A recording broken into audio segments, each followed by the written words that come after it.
Well, welcome to episode 11 of the Live Motocross podcast. I'm Sophie McGinn, and joining me this week, we have got Lee Jones from, we'll call it Team Apex this week. Lee, how are you doing? Not too bad, Sophie. You all good? Yeah, I guess so. Getting used to this, like, speaking to people through a computer now, which is a bit weird. Computer, it took me 10 minutes to figure out how to do it. Right then. We've got you on the podcast this week because obviously there is a lot going down in the world of motocross, especially with practice tracks and bits and bobs, and there's all sorts of stuff flying around. What's been going on with you? What's been happening at Apex? Stress, and more stress. Nah, everybody knows, like with practice tracks, and people are forgetting we had the worst, wettest period since November. Yeah. And people have forgot all about that, of what we had to go through with that wet period, because we really had a winter. It ain't been cold.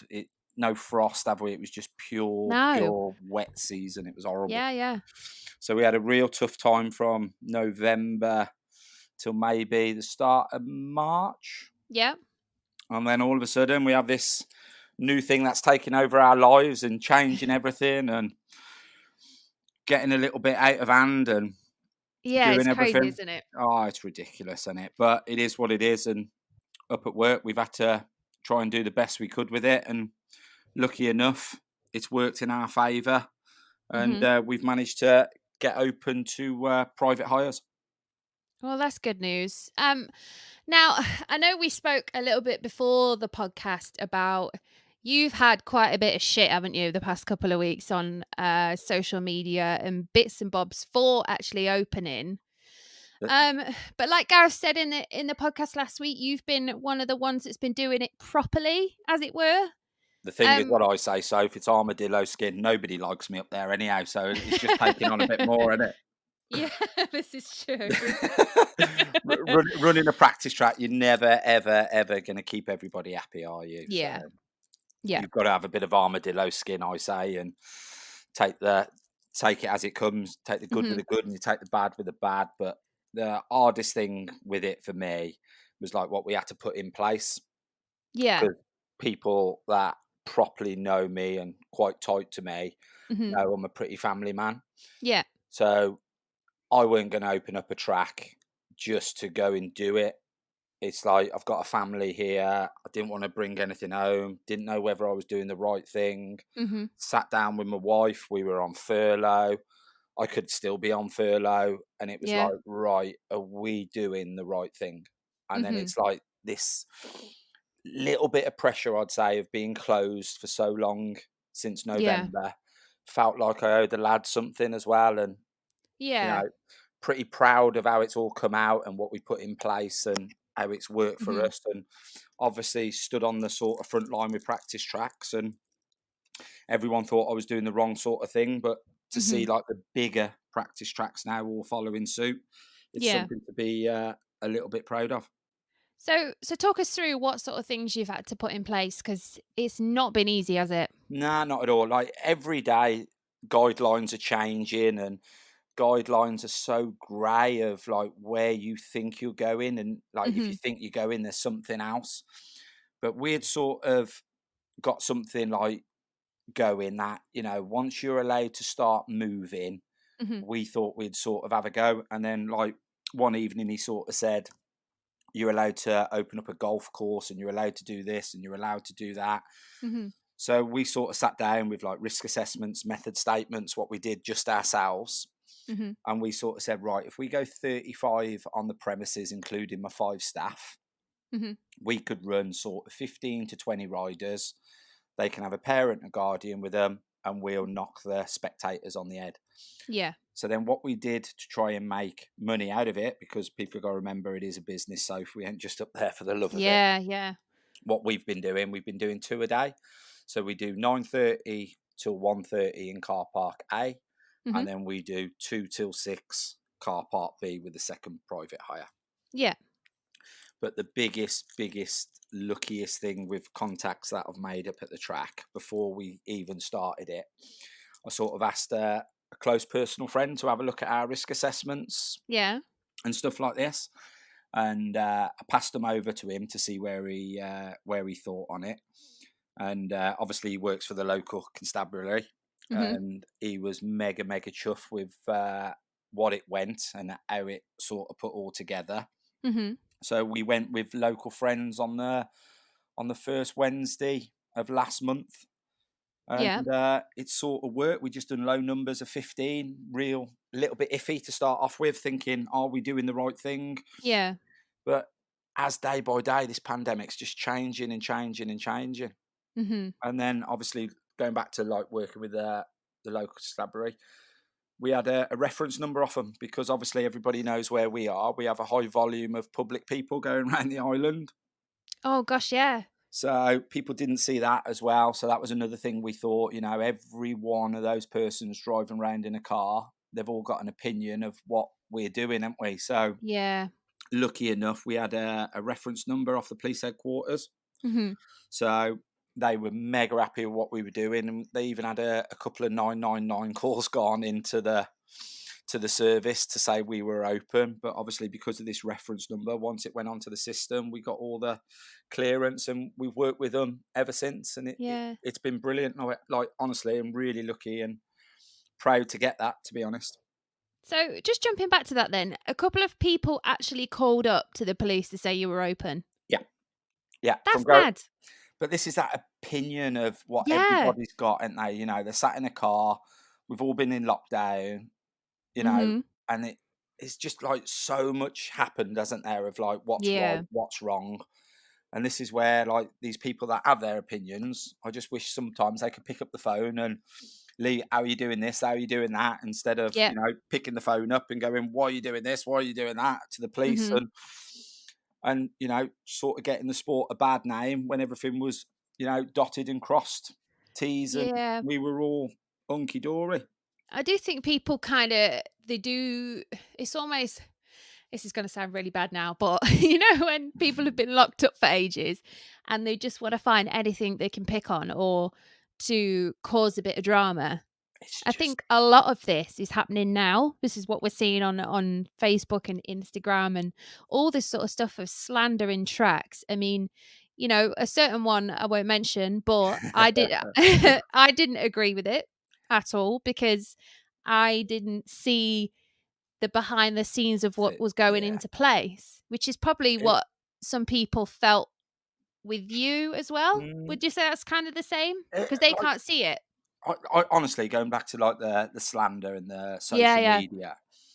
social media is a way you can look at something, can't you? And like Mhm. my own personal social media is very, very small, Yeah. and the business one is massive. Mhm. So the business one, we've sort of learned over the years, don't retaliate. Everyone's entitled to their opinions. You're going to get good, you're going to get bad. But Mhm. like some of the slander, because people couldn't get bookings, people telling you how to run your own business, Yeah. people like do this, do that, and they don't see what's gone into it. Like the hours the team have put in up there Mhm. to get these, like, not playing a fiddle because, like I say, it's a business and what you put in is what you get out. Yeah. But what people didn't see was every time I was getting home at sort of 7:30, 8 o'clock, I was in the office then trying to book people in, Mm. and it just kept going on and on. And it's got a bit stressful, to be honest. I can imagine But because even just doing that normally and trying to get everything sorted on a day-to-day basis is difficult. Never mind the added pressure of then managing, mm, the general public. we always have a bit of a break, don't we? You always chuck the odd private hire, but the Mhm. business is open on Wednesday, Thursday, Saturday, and Sunday. So Mhm. you always have a couple of days off here, and it is a little bit, once you've been doing it, it is sort of relaxed and everything. Yeah. But like this of what we're going through now has just been 150 mile an hour, 14 hours a day, 7 days a week, and it's took the toll. It has definitely Yeah. took the toll. So how do you think that's going to sort of affect practice tracks and yourselves in the future? Same again, Soph. I just think we're Mm. having day by day things are going to change, aren't they, all the time? And Mhm. grey areas of like, do you make a stand? Do you not make a stand? Do you go forward? Do you stand on the fence? Mhm. My gut feeling is, I think, like, sort of middle of July-ish, I may have a couple of days in the week where I will open up to the public. Yeah, But it is then, where do you draw this line on making sure everything's, like, safe, everything's going the right way? The weather we've got at the moment, I know. would you really want 80 odd people up there on a weekday with this weather? It's just so hard at the moment with the weather and what's right and wrong. Mm. But going back to the slander and our mate's practice track up up a bit, it's just hard, isn't it? Like, you read all those comments Yeah, and see what he's doing to our sport and this and that, but, like, the thing is, for me, the people that are going there, giving the fella his money and mhm. still slagging him off. I know. If you're not happy with what he's doing, why don't you just get back in your vehicle, turn round and go home? Yeah, You haven't got to exactly. pay him, like, you haven't got to be in that queue, you haven't got to take a picture on your phone, you haven't got to put it all over social media, and then Mm. 20 minutes later, go through the gates and give him whatever he charges to ride. That's what I cannot get my head around, is how the sport is very, very changing with, like, people's ideas and telling us what Yeah. to do, and, if everyone had the right ideas, there'd be a lot more practice tracks out there, and I wouldn't be on the podcast to you now talking about this, would I? This is true. Mm. So, but So, go on, Soph. right then. So, obviously moving forward, everything's a little bit up in the air. Um, but what have you got sort of planned for Apex Track? Have you got anything new going in? What have you got going on? Just at the moment, we've just like with what was going on, Mhm.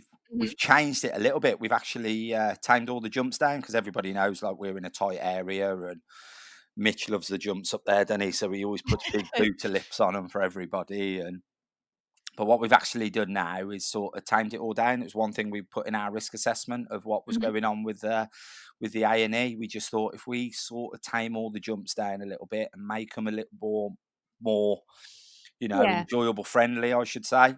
Yeah, yeah. And touch wood, we we've done all right at the moment. So I ain't going to tempt fate and talk about it, but we've done really, really well. Everyone who's come have been absolutely brilliant. They've all obeyed by our rules. They've all done their social distancing. It's like I was saying to them when they come in, because we give them a little bit of a chit chat. Yeah. And, like, because they're in an elevated spectators area from off that network of that island, I Mhm. just said to him, I said, I don't want to be giving the police the same answer what you're giving me. We're family, we're family. So even though family people are allowed to stand together, Mhm. even in spectators area, we don't allow it. We just, like, make everyone do the 2 meters. So it's just giving, other people judgment down on that island that we're doing social distancing, and not people taking photos of us queuing all the way up the motorway to get in. Yeah, it's crazy, isn't it? It is, yeah. It is. A lot of it is frying my brain at the moment, I'm not gonna lie.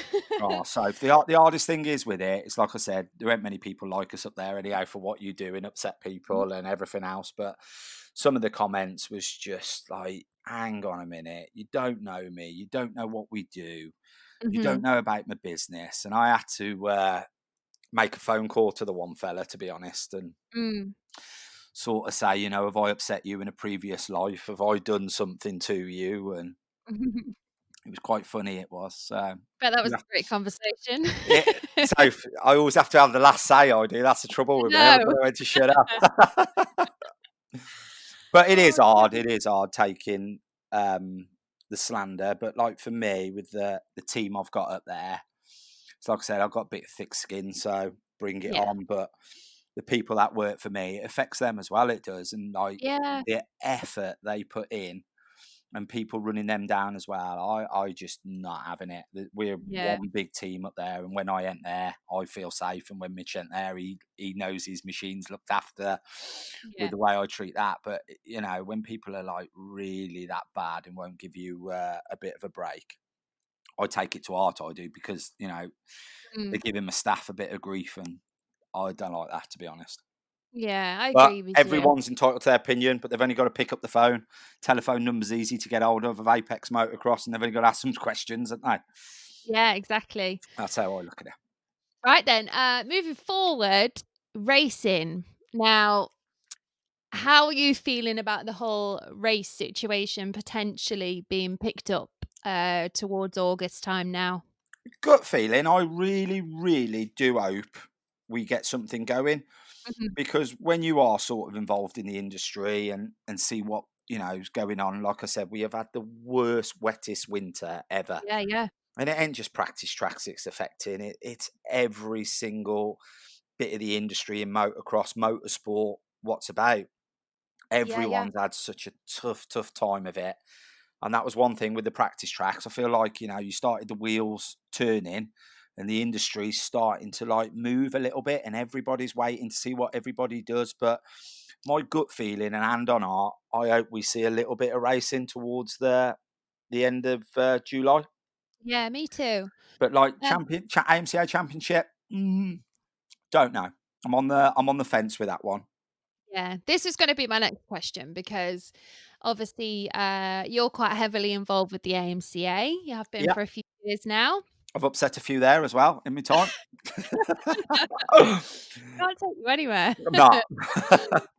Um, so yeah, like I say, heavily involved with the AMCA.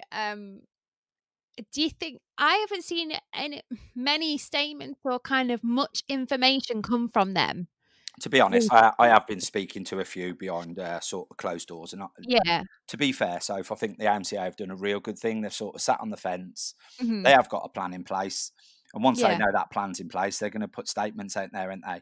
I Oh, think good. what we were getting, weren't we? We were getting all these dates coming up. Everybody was getting their hopes up. Right, we're going to be riding on the 15th of April. Yeah, bang, we didn't do it. Right, we're going to be Yeah, riding yeah, on this date. Bang, and then we were all in this like high, low, weren't we? yeah.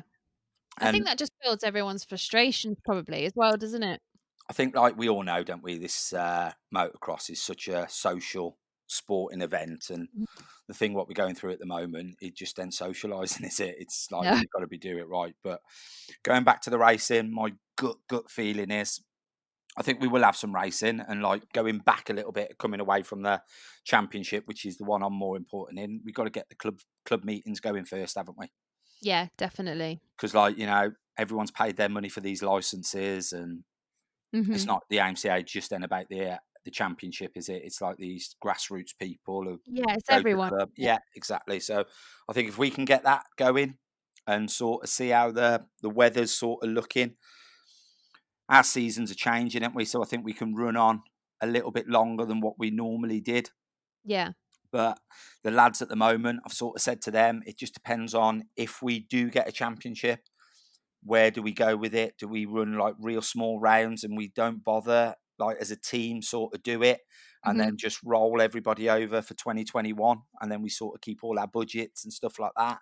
Yeah, Or, definitely. yeah, this is that a thing what I was saying earlier. So if everyone's got their opinion, and like me being in that paddock and seeing it, if they ran a 3 or 4 round series, Mhm. are you really a truly champion in my eyes? Yeah, see, this is the thing, isn't it? Mm, Because, you know, there was rumors flying around of the ACU running 2-day events, and I know when we spoke to Sean on the podcast, Sean Simpson, he was keen for a 2-dayer, and, yeah, that would then give 6 rounds effectively. So, yeah. is 6 rounds enough for a championship? We See, don't that's know. what I've sort. This is what I sort of said to our lads. I said, at any five, 100% we'll go for it. Mhm. As a team. But then, like regulations, what might come in?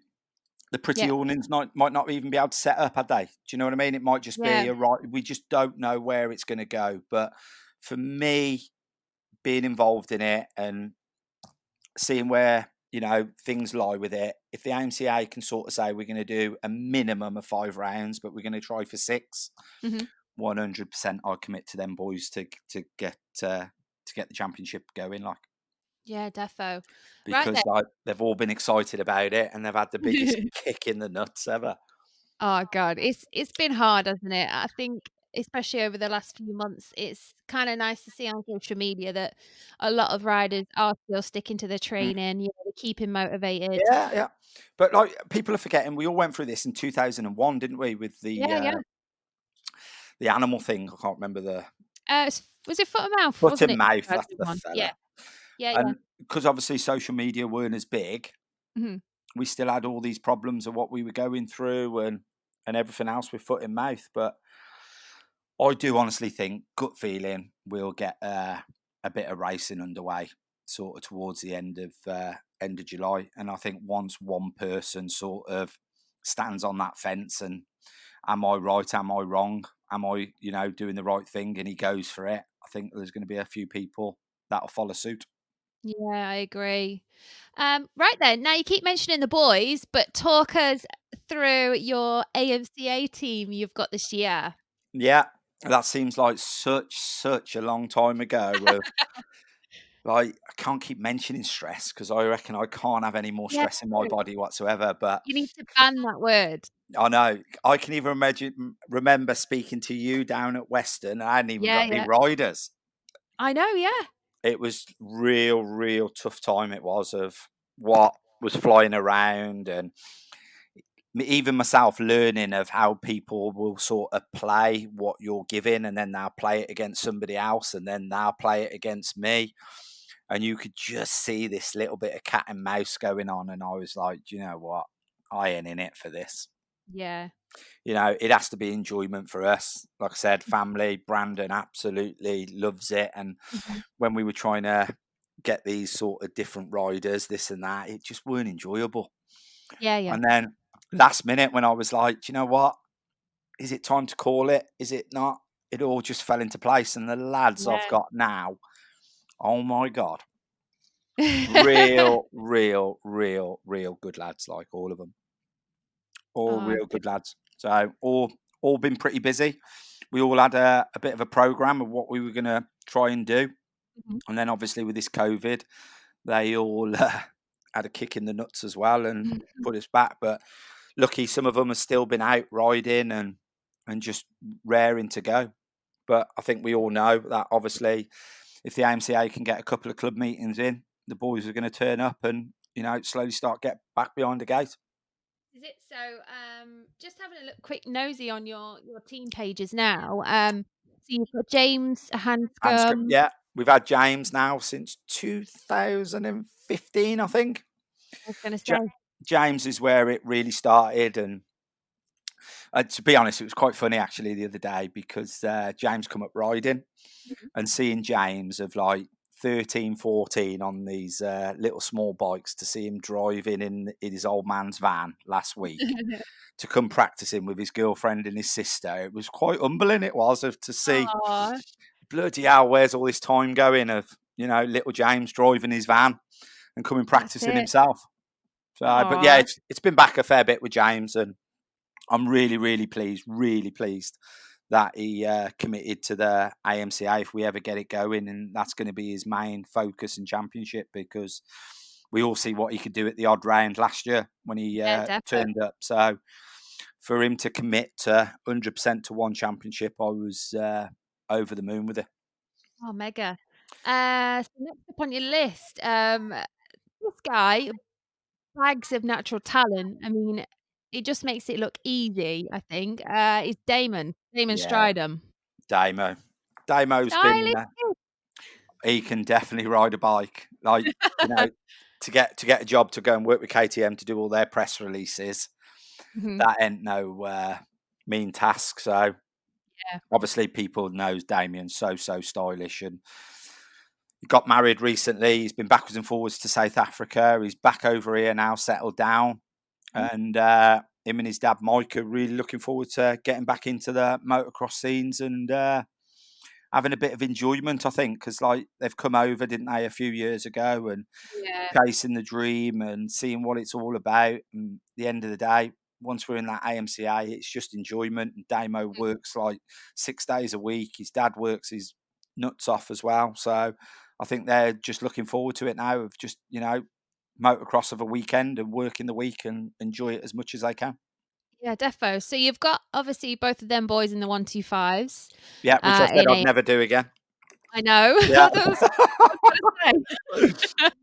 The thing is, like how James all sort of fell into place. Even if James didn't want to do AMCA, the family knows Mhm. me and James will go to the end Mhm. definitely because it started there and it'll finish there, I should say. Aw, that's So, good. yeah, But So go on. next up as well, you've got your MX2 rider, Henry Henry, Williams. yeah, I Hear think how he Henry's came on board. just like I've been like I said, when you sort of put these teams together and you speak to people, I was speaking to Henry for 2019, Mhm. and just little things would like go in different ways. Like, 'cause if you remember, I couldn't get a MX1 rider, Yeah, and then Gary fell in right at the last minute. you did, yeah. So I was going to go with two MX2s originally. And Mhm, then because of the way KTM sort of wanted to go and I wanted to go, mhm. I wanted to try and like get across the board. Yeah. So that's why we went with Gary instead of Henry. And then obviously with Jamie moving on to British Mhm. Henry straight away. And Ah, really, really pleased with Henry at the moment. He's had a bit of a knock on his knee towards the end of last year, yeah. and he carried on. And fair play to Henry. He's really, really been listening, and he's been putting the time in. We're Oh, all good. we're all in this WhatsApp group, and it's all quite competitive.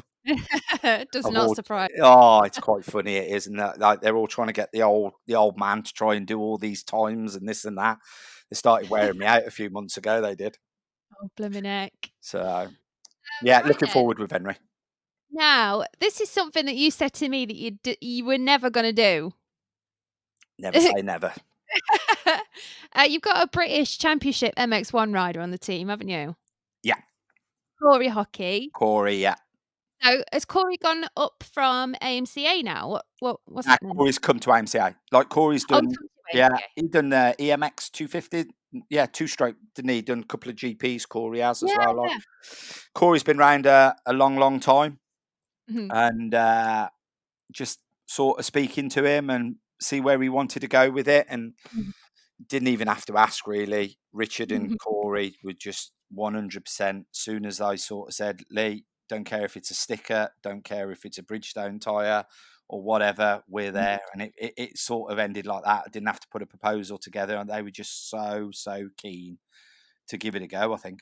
Oh, good. And fair play to Corey, he's grabbed it with both hands, and he's definitely putting the effort in as well. He is. We have to try and tell him to stay off the bike a bit. He's been riding absolutely flat out. He has. That's the thing when everyone's been cooped up for a while, aren't they? They're just gonna be out every day. Yeah, yeah. So Um, and also you've got Jacob Randall as well. yeah, Uh, yeah. he's now Youth 125 and EMX 125. He is. Yeah, little thing with Jacob have come together, and Jacob's got his own sort of path of where he wants to be and Mhm, what he wants to get out of it. mhm, And put a package together for John, and they just do their own sort of thing really, and just use our sort of products mhm. and help them out along the way as much as we can. But absolutely lovely family and a lovely lad, Jacob is. Oh, He's good. definitely got his plans where he wants to go with it, and they all know it's a massive, massive learning curve for him. But Yeah. where better way to start in the deep end and get on with it? Yeah, like everybody knows that we're associated with KTM, Mhm, and to keep that going is just amazing. But like where we sort of go with 21, which everybody who races a motocross bike, I think it's going mhm, to be tough times for us for 21. And I think, like, speaking to Matt, that, mhm. if there is only a couple of round series, we probably won't do it as a team. Like the lads Yeah. will probably just go and sort of do it themselves, sort of thing. Mhm. And I have said to the lads straight away, if everybody's happy, we just roll it straight over to 2021. Don't even mess around this, that. We just keep with what we got. And then Yeah. I ain't got to keep pestering everybody then. Can we have this? Can we do that for you? Can we promote this and do that? We just keep what we've got for 2020. Yeah. That does So seem fair. I have spoke to a lot of them when it all went through, and we were just all in the same boat and not knowing where it was going, how it's going to work. But you can just see things slowly starting to fall into place. And I do actually think we'll have some racing, whether it's championship racing, just don't know. So we're just going to have to see how it all Keep fingers goes. crossed. Yeah. And see where we are with it. Well, I reckon then I'll probably round up, episode 11. Thanks, Lee, for coming on board and chatting with us. Yeah. Appreciate it so It's, far. I hope it's kind of shed a bit of light on what you guys are putting into Apex at the moment for Yeah, people. it's just like this thing of like, we're all in it together, aren't we? And Mm. it's just hard. And I think like once we're all in this industry, if we can all scratch each other's backs and help each other out, it's going to make it a lot more easier than people standing on the fence thinking what they think and not knowing Mhm. what's right. That was the hardest thing for me to see what was going on. Of practice track shouldn't be open, Mhm. shouldn't be doing this, you shouldn't be doing that. But like a lot of people don't know, we're a business. We don't run under anybody, and Yeah. it was that big thing that I wanted to take on and make sure it was right. I weren't going to do it if it weren't right, and pretty pleased that everyone sort of looked to see if I was going to get lynched first, and they've all sort of followed suit, haven't they? That's it. So That's it. Well, just thanks again, Lee, for coming on episode 11. I'm sure we'll have you on again at some you point. can't do that, Soph, because there'll be favouritism. Keep getting handcuffed to all these podcasts. You'll be upsetting a few people. They'll get over it, won't they? There we are. So that rounds up episode 11. If you want to subscribe to the Live Motocross podcast, make sure you head over to iTunes, Acast, and Spotify and tune in with us every Friday where we drop a brand new episode. See you then.